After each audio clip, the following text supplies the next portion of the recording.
Good morning बच्चों। चलिए निकालिए क्लास 9 एकांकी संचय लेसन नंबर 3 हम लोग देख रहे थे मातृभूमि का मान, जिसमें पेज नंबर 31 की पहली दो पंक्ति हम लोग पढ़ चुके थे कि अभय सिंह जो है महाराणा को समझा रहा है कि महाराणा साहब आपकी कोई गलती तो है नहीं, गलती तो उसकी है, राव हेमू की। रात में चुपके से हमला किया, हमारे सैनिक भाग गए और आप तो महावीर हैं, आप तो जाहिर थे लड़ने के लिए, लेकिन जब सारे सैनिक भाग गए तो आपका अकेला जाना ठीक नहीं होता, तो हम ही लोगों ने आपको वापस बोले, इसमें आपकी गलती क्या है? तो महाराणा कुछ समझना है। कहते हैं जिनकी खाल मोटी होती है उनके लिए किसी भी बात में कोई भी अपयश यानी बदनामी, हंसी की बात है ना, कलंक या अपमान का कारण नहीं होता। बोले देखो यह जो अभय सिंह आप कह रहे हो तो यह उस पर लागू होता है जो निर्लज्ज है, जिस पर अपमान का कोई फर्क नहीं पड़ता। लेकिन महाराणा लाखा ऐसा नहीं, उस पर बदनामी का टीका तो लगा है। वह वीरों के नाम को बदनाम तो किया है, अपने वंश के नाम को बदनाम तो किया है, क्योंकि वह युद्ध क्षेत्र से भाग आया है जान बचाने के लिए। और वीरों का लक्षण मात्र दो होता है, या वीर गति या विजय। भागना तो कायरों की निशानी, इसलिए यह बात मैं नहीं मानता। किंतु जो आन को प्राणों से बढ़कर समझते आए हैं यानी वीर, वे पराजय का मुख देखकर भी जीवित रहे, वह हारे और जीवित रहे, ऐसा नहीं होता। वीरों का तो दो ही गति होती है वीरों की, या तो वह वीर गति प्राप्त होता है यानी शहीद होता है, या वह विजयी होता है। यह कैसी उपहारजनक बात है, तो मजाक वाली बात हो गई, हंसी उड़ाने वाली बात हो गई। सुनो अभय सिंह जी, मैं अपने मस्तक के इस कलंक के टीके को धो डालना चाहता हूं। बोला मैं जो है इस कलंक को धो डालना चाहता हूं, है ना, या इसे दूर करूंगा। अभय सिंह कहता है मेवाड़ के सैनिक आपकी आज्ञा पर अपने प्राणों की बलि देने को प्रस्तुत है। जब अभय सिंह समझ जाता है कि ये नहीं मानने वाले, बोला बोली क्या बात, क्या करना है? बोली तैयार करते हैं सैनिकों को। महाराणा कहता है हाँ, उनके पौरुष की परीक्षा का दिन आ पहुंचा है, मतलब उसको अपना शौर्य अपनी वीरता दिखाने का समय आ गया, जाओ तुम तैयारी करो।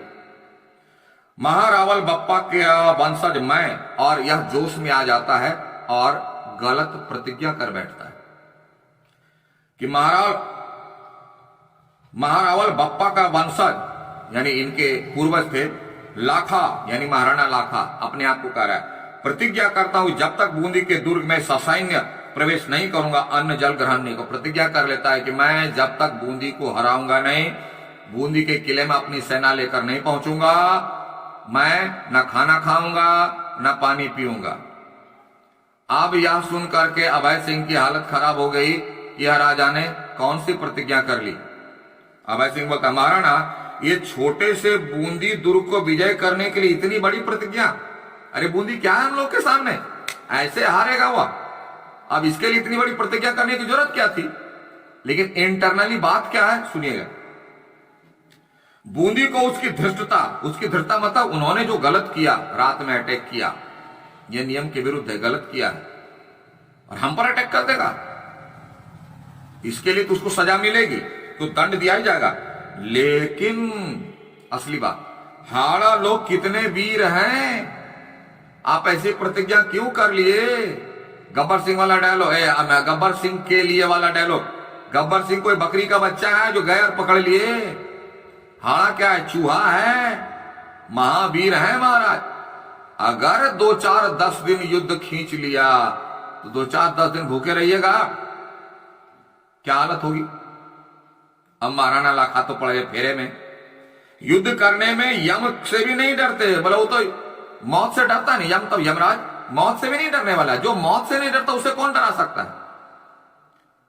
इसमें संदेह नहीं कि अंतिम विजय हमारी होगी। बोले ये नो डाउट कि लास्ट में फाइनल जीत महाराणा की होगी, मेवाड़ की होगी, लेकिन यह कितने दिनों तक युद्ध चलेगा यह नहीं कहा जा सकता।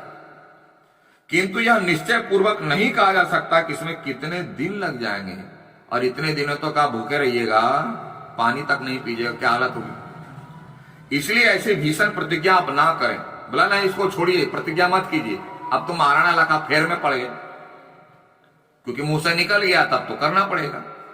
आप क्या कह रहे हैं सेनापति? क्या कभी आपने सुना है कि सूर्यवंश से पैदा होने वाले पुरुष ने अपनी प्रतिज्ञा को वापस लिया हो? मैं सूर्यवंशी हूं, और सूर्यवंशी अपने वचन से पीछे नहीं हटते, मुंह से तो निकल गया, अब तो होगा। प्राण जाए पर वचन न जाए, लेकिन लंबा चौड़ा भाषण, कितना सुंदर सुंदर। यह हमारे जीवन का मूल मंत्र है, इसको जीवन का मूल मंत्र मानते हैं, और दूसरों पर अधीनता वाला हमला करते हैं। यह मूल मंत्र है या नहीं, सोचने वाली बात है। जो तीर तर्कस से निकल, तर्कस कहते हैं पीछे जो तीर रखने की जो जगह बनी रहती है। कमान, कमान मतलब धनुष का जो, जिस पर डोरी रहती है, जिस पर चढ़ा करके खींच करके तीर को छोड़ते हैं, उसे बीच में नहीं लौटाया जा, पता एकदम मुंह से निकल गया, अब वापस नहीं आने वाला। मेरी प्रतिज्ञा कठिनाई से पूरी होगी, मैं जानता हूं। बोला हाँ, ये थोड़ा हार्ड है, कठिन है, और इस बात की हाल के युद्ध में पुष्टि भी हो चुकी है। नीमरा के मैदान में जब हारा था, भागा था महाराणा लाखा बूंदी के डर से, बोले तो पता है हमको भी, लेकिन अब क्या करें, प्रतिज्ञा तो हो गई कि हारा जाति वीरता में हम लोगों से किसी प्रकार हीन नहीं है, मतलब कम नहीं है। फिर भी महाराणा लाखा की प्रतिज्ञा वास्तव में प्रतिज्ञा है। बोला क्या करे, प्रतिज्ञा तो मुंह से निकल गई, अब एकदम रियल प्रतिज्ञा निकल गई, अब इसको पूरा तो करना है, क्या करे। अब ये बात जो है चारणी सुन लेती है। चारणी उसे कहते हैं, इसका पुल्लिंग है चारण और स्त्रीलिंग है चारणी। चारण और चारणी किसी भी राजा के दरबार में एक पद होता है, पोस्ट होता है, जिस पर बहाली होती है। उसकी ड्यूटी है कि राजा को सही सलाह देना, गीत के माध्यम से सही सलाह देना, रास्ता दिखाना, और अगर युद्ध हो, युद्ध के समय में राजा की प्रशंसा करना, हौसला अफजाई करना।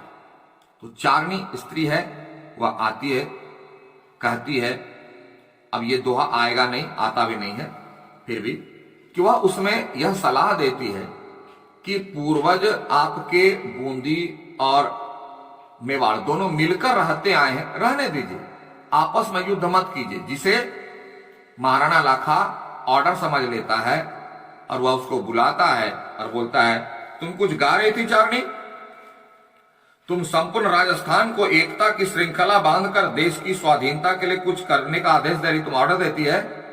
तुम बोले थे कुछ साथ साथ रहो, इस तरह की बात कह करके तुम क्या ऑर्डर दे रही थी मुझे, किंतु मैं तो उस श्रृंखला को तोड़ने जा रहा हूं। बोला मैं तो तोड़ने जा रहा हूं, मैं नहीं मानूंगा, मैं बूंदी को हरा कर रहूंगा, उसको अपने अधीन करके रहूंगा, दो जातियों में जानी दुश्मनी पैदा करने जा रहा हूं। बोले तुम दोनों, अब या तो वह रहेगा या मैं।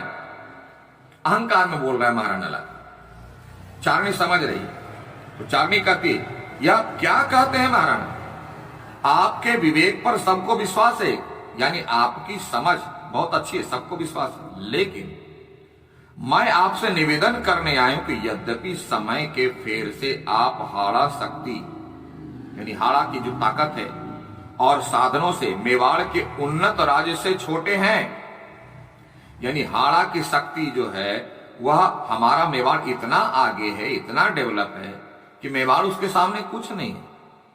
फिर भी वे वीर हैं, वीरों के लिए धन संपत्ति साधन कोई मायने नहीं रखता है, उसके लिए मायने रखता है तो मात्र एक दिल में देश के लिए मर मिटने का जज्बा, भावना, फीलिंग, काफी।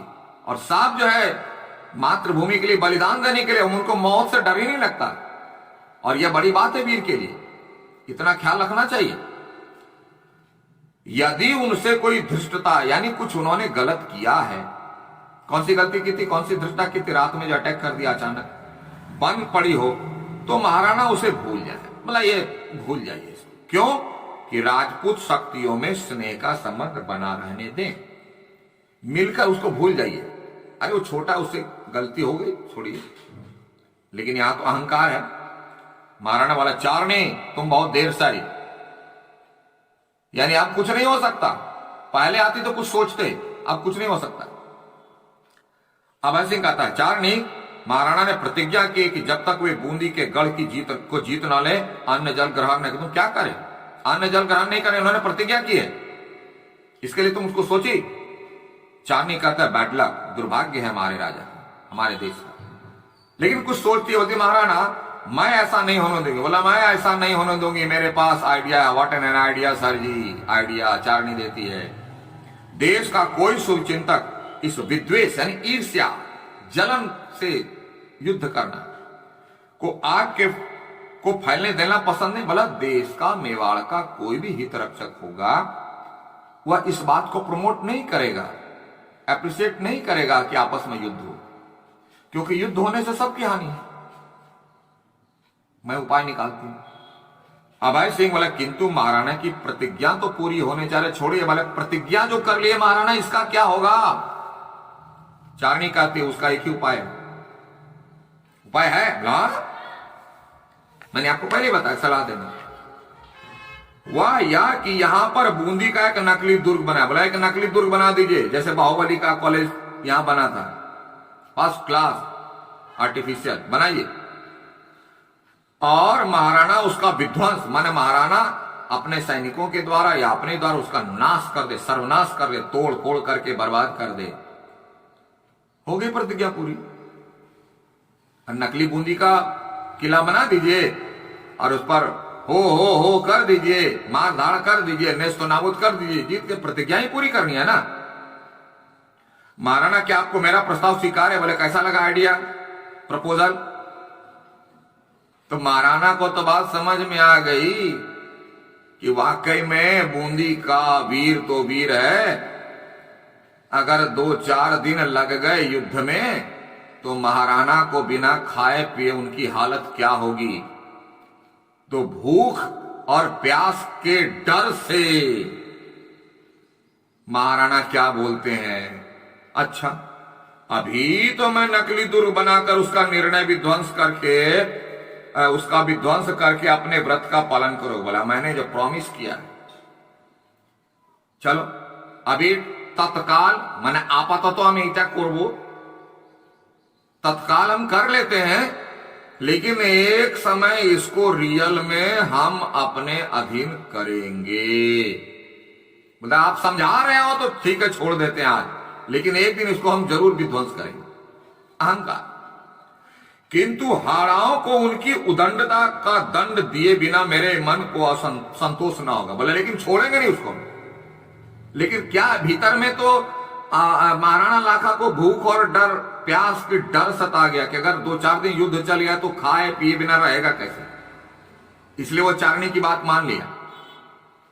फिर भी क्या बोलता है, तुम्हारी बात मान करके अपनी प्रतिज्ञा पूरी कर रहा हूं, लेकिन मैं रियल में इसे जरूर सबक सिखाऊंगा। बोला, अच्छा ठीक है, रियल में सिखाइएगा। और थोड़ा सा ठंडे दिमाग से प्लान बना करके, हड़बड़ में नहीं। सेनापति नकली दुर्ग बनवाने का प्रबंध करे, बनाइए नकली दुर्ग, और आगे का कार्यक्रम चालू रहेगा। ठीक है। और हमारा भी यह दूसरा दृश्य समाप्त हुआ, तीसरा दृश्य अगले क्लास में। तब तक के लिए thank you, have a nice day.